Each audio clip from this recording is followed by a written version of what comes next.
Ethereum et Cardano bientôt à leur sommet? Dans cette vidéo, j'aimerais partager avec vous 3 news extrêmement intéressantes sur le monde des crypto-monnaies et du Bitcoin. J'aimerais d'abord vous présenter un nouveau projet pour Coinbase qui annonce de grandes choses. On va parler également du marché du Bitcoin qui est en train de changer selon un analyste très respecté du monde des actions en général. Et on va parler également d'Ethereum et de Cardano. Sont-ils bientôt au sommet? Vont-ils exploser dans les prochaines semaines? On va en discuter tout de suite. Mais avant cela, je vous rappelle que vous pouvez télécharger notre vidéo de formation gratuite qui vous aide à investir de façon simple, efficace et en automatique dans les crypto-monnaies. Pour cela, vous pouvez cliquer sur le petit i ici en haut à droite ou directement sur le lien ici sous la vidéo. Je suis Rémi, passionné de crypto-monnaie et animateur d'émissions depuis de nombreuses années, collaborateur de Jonathan, et je vais vous présenter cette vidéo tout de suite. Tout d'abord, je voulais vous parler de la célèbre plateforme d'exchange Coinbase, qui annonce quelque chose de fort quand même. Ça fait des mois qu'on l'attend, ça y est, c'est officiel. La SEC a validé. L'entreprise va pouvoir entrer en bourse officiellement aux États-Unis, normalement le 14 avril de cette année. Alors, ce n'est pas un poisson d'avril, parce que la news est tombée hier. Donc, j'ai attendu quand même pour être sûr que ce soit bien validé, mais c'est bien validé, c'est officiel. Nous allons pouvoir s'offrir, si on a les moyens, 115 millions d'actions de l'entreprise Coinbase, qui sont pour le moment évaluées à 350 $ pièce, ce qui évaluerait l'entreprise à plus de 68 milliards de dollars, ce qui est quand même quelque chose. Alors, on apprend quelques informations super intéressantes que Coinbase a partagées.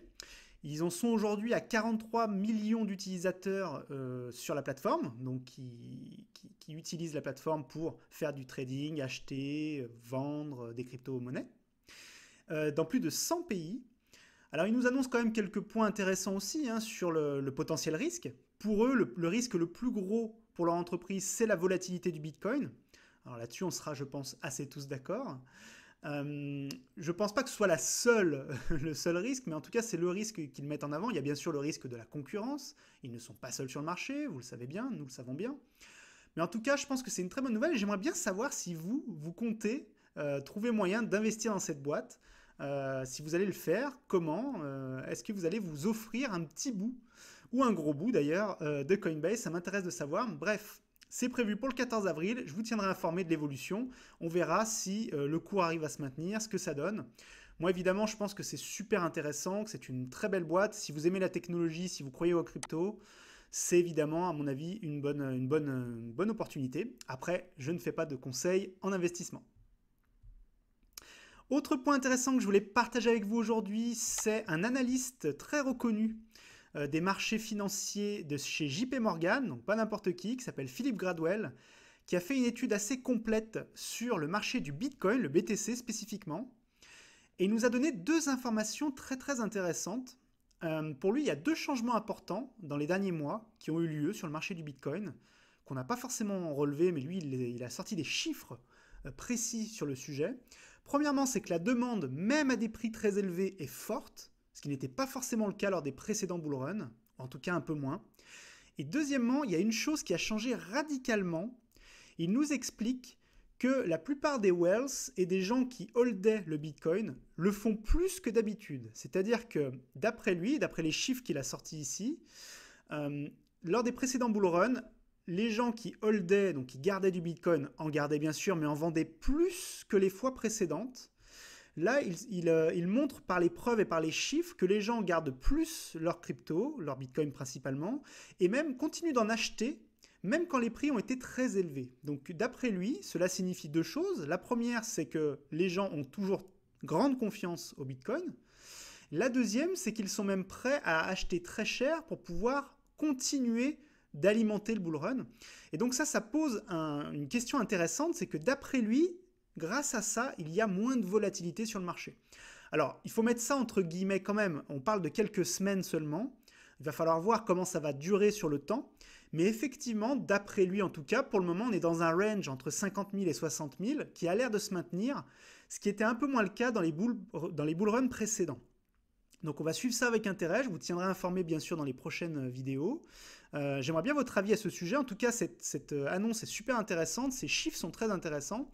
on se rend compte que voilà, les whales gardent plus, donc les baleines, celles qui possèdent plus de 1000 bitcoins, en gardent toujours, n'ont toujours pas vendu, ou n'ont pas vendu en tout cas la grande majorité de leurs bitcoins, continuent d'en garder, d'en holder, y croient toujours.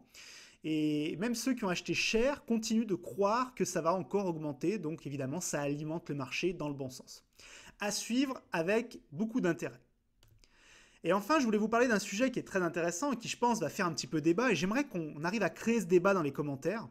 J'aimerais savoir si vous êtes plutôt Team Ethereum ou Team Cardano. Pour ma part, je suis Team les deux, et je vais vous expliquer un petit peu ce qui s'est passé ces derniers temps sur le sujet.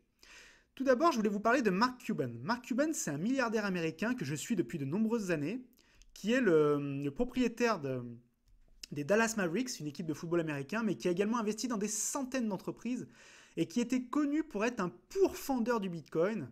Pour lui, c'était ridicule, ça servait à rien. Enfin, pendant des années, il nous a critiqué ça de manière assez dingue. Ces dernières années, il a complètement changé d'avis, ces derniers mois encore plus.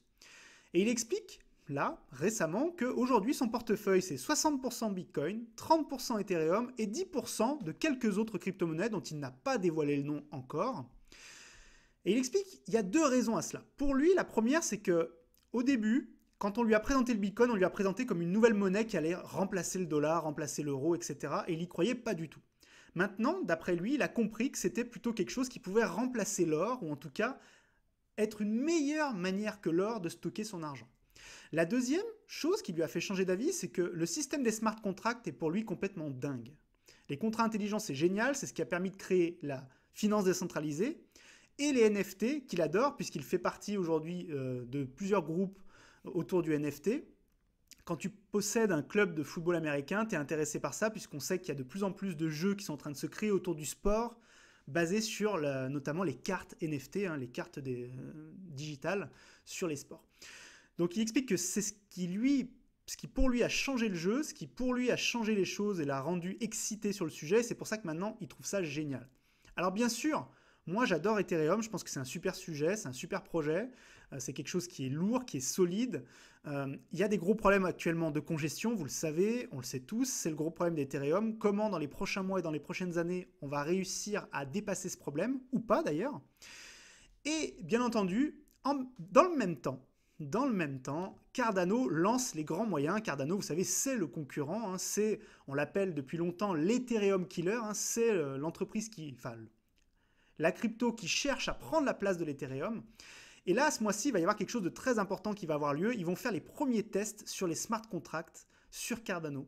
Donc évidemment, ça pourrait changer beaucoup de choses. Si les tests sont concluants, on devrait avoir très rapidement les smart contracts sur Cardano et donc un vrai concours, une baston, si je puis me permettre, entre les deux acteurs.